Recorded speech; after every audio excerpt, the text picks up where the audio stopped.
Hi, I'm Sandra Erkendrack, and first of all, I'd like to thank my audience for watching me do my demonstration today.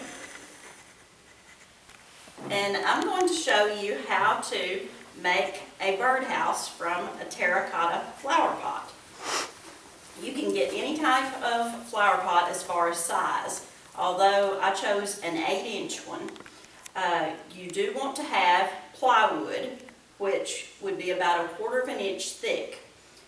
You can cut it to fit the diameter of the pot all the way around, and then you would just lay your flower pot on top of the plywood, draw around it to cut your circle. I wasn't able to find a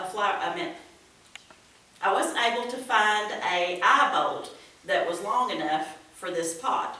So I had to use an alternative idea, which was cut my flower pot that would fit in this rim.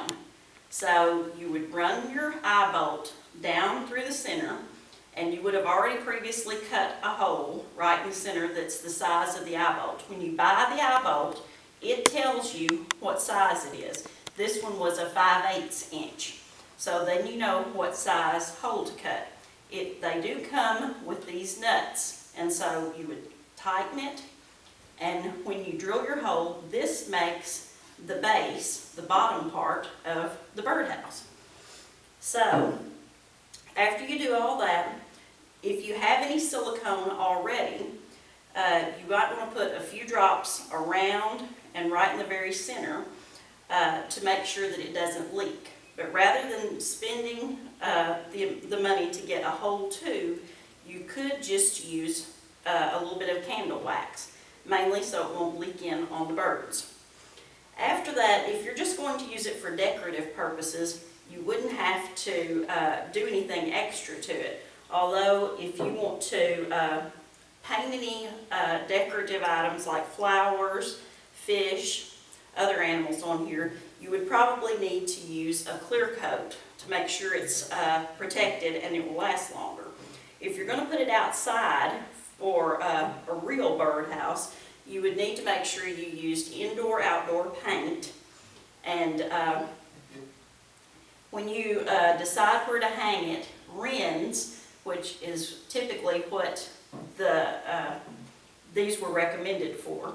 Your hole is about the size of 1/4, so it would naturally be for small birds. And they prefer to be protected, so you wouldn't want to hang it right out in the open. You'd want to put it in a tree or a bush where there's lots of vegetation around. When you get ready to hang it, it's your choice. If you have chain, that's a good option. Or you can buy eye hooks that come in all different sizes. You can get a short one, so it would be down lower, depending on where you want it. Or you can even go for a much higher branch if you get a long S-hook.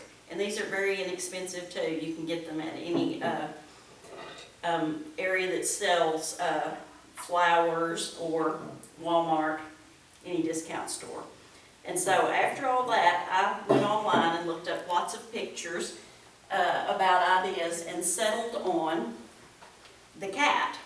And so it looks like the bird will be flying into the mouth of the cat.